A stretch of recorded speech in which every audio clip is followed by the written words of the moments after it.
ये सिर्फ शुरुआत नहीं है, यह एक आंदोलन का पहला कदम है और इस आंदोलन में आपका जुड़ना जरूरी है। जयपुर डायलॉग्स कोंकण समिट 21 मार्च मुंबई में, यहाँ मिलेंगे आपको आपके सबसे चहीते वक्ता।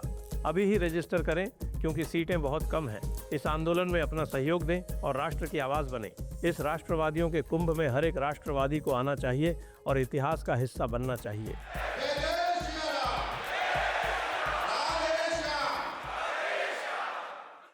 नमस्ते, आप सभी से अनुरोध है कि कृपया हमारे चैनल को सब्सक्राइब करें, वीडियो को लाइक करें और आपको सबको याद दिला दें कि हमारे धर्मापड़ा मर्चेंडाइज स्टोर पे होली की सेल चल रही है मर्चेंडाइज की, और आप नीचे जाकर उसके डिटेल्स देख सकते हैं क्लिक करके, जो लिंक दिया हुआ है उसको, और होली तक आप इस सेल का लाभ उठा सकते हैं।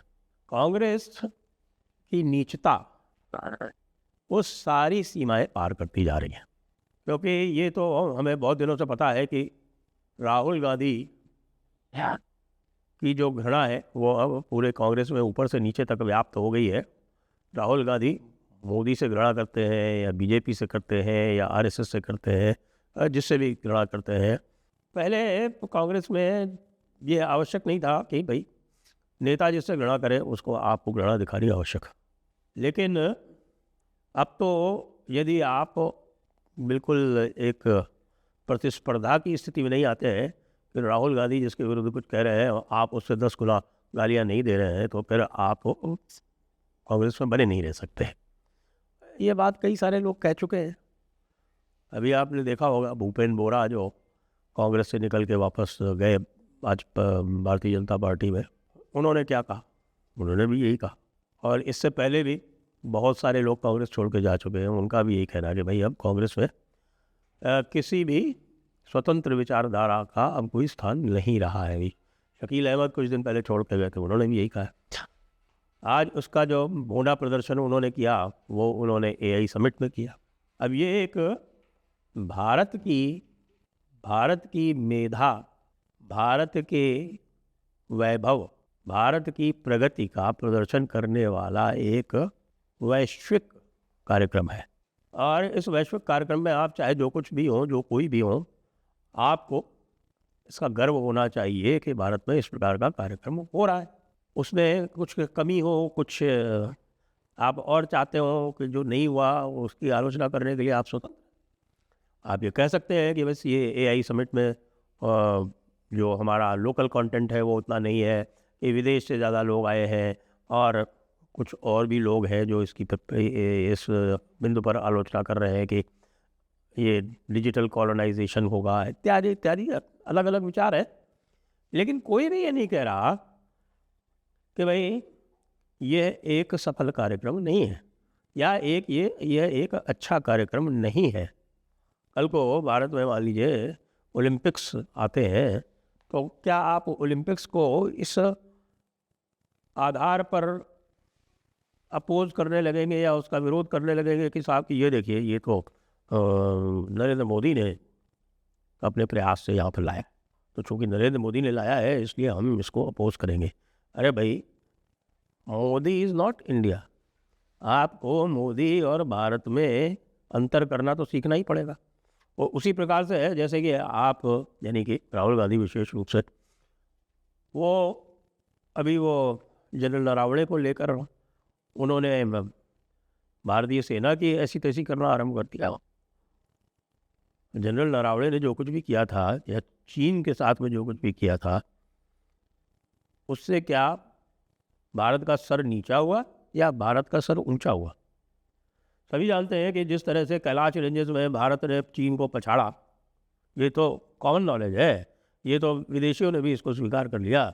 ये तो आपके जो विदेशी एक्सपर्ट हैं, अमेरिकन एक्सपर्ट्स हैं, उन्होंने भी कह दिया कि भाई पहली बार ऐसा हुआ है कि चाइना को पीछे हटना पड़ा। जो भी ईस्टर्न लद्दाख में जो हुआ, और उसमें चाइना ने पहली बार पीछे हट के, और यहाँ तक कि 1000 स्क्वायर किलोमीटर का हमारा जो क्षेत्र था ऊपर देपसांग प्लेन्स में, जहाँ पर हमारे पेट्रोल्स नहीं जा पा रहे थे, जो टी जंक्शन था वहाँ से नहीं जा पा रहे थे, वो भी चाइना ने भारत को ग्रांट कर दिया और उसको लेके तमाशा क्रिएट किया राहुल गांधी ने। उनको इससे कोई लेना देना नहीं है कि इससे भारत की छवि बाहर धूमिल हो रही है, क्योंकि भारत की छवि धूमिल होगी तो मोदी की छवि धूमिल होगी, ऐसा वो मानते हैं। वो ये नहीं मानते कि मोदी की छवि धूमिल करना और भारत की छवि धूमिल करना ये दो अलग अलग चीज़ है। ये जो अंतर है ये उनके मस्तिष्क से बहुत पहले मिट चुका है। इसके पहले मैं भी एक दो बार आपको बता चुका हूँ कि पहले कि किस तरह से लेनिन था जो, वो लेनिन भी बाहर बैठ के जर्मनी में बैठ के यही षड्यंत्र किया करता था कि किसी तरह से रूसी सेनाएं हार जाए तो उसको जो है ज़ार को हटा के और वहाँ खुद की सत्ता स्थापित करने का मौका मिले, जो षड्यंत्र करने में वो सफल हो गया। अब वो षड्यंत्र जो है वो राहुल गांधी भी किए जा रहे हैं, लगातार किए जा रहे हैं। तो बाहर जाके तो उन्होंने कहा था, आपको यह ध्यान हो, एक बार ब्रिटेन गए थे तो उन्होंने ब्रिटेन में ये भी कहा था कि ब्रिटेन में उन्होंने यह भी कहा था कि आप लोगों को जो है वो भारत का सपोर्ट नहीं करना चाहिए क्योंकि भारत जो है वो सही डेमोक्रेसी नहीं है, इत्यादि इत्यादि। उनके कहने का लगातार अर्थ यही रहा है कि साहब को वो अकेले व्यक्ति हैं जो कि भारत के प्रधानमंत्री बनने के एंटाइटल्ड हैं, उनका नैसर्गिक अधिकार है भारत का प्रधानमंत्री बनना। क्यों? क्योंकि उनका परिवार जो था वो भी बना था। वो परिवार को किसने बनाया, क्या बनाया, वो तो इतिहास में तो बहुत पीछे की छलांग हो जाएगी और उसको अभी नहीं पकड़ते हैं। लेकिन क्या आप भारत में होने वाले जितने भी कार्यक्रम हैं उनको इसी प्रकार से आप लांछित करेंगे, इसी प्रकार से वहाँ अधरंगे होकर प्रदर्शन करवाएंगे? अच्छा, ये इसलिए है कि इसके आप अभी से मैं भविष्यवाणी कर रहा हूँ, ये देख लीजिएगा कि जो लोग भी जो गए हैं ना, इनको जो है वो एक एक्सीलरेटेड प्रमोशन मिलेगा। जो जितनी बदतमीजी कर सकता है, जो जितना घटिया उतर सकता है, जो जितनी गाली दे सकता है, मोदी को गाली दे दे, योगी को गाली दे दे, अमित शाह को गाली दे दे, जो आपके और भारतीय जनता पार्टी को गाली दे दे, आरएसएस को गाली दे दे, जो जितना कर सकता है वो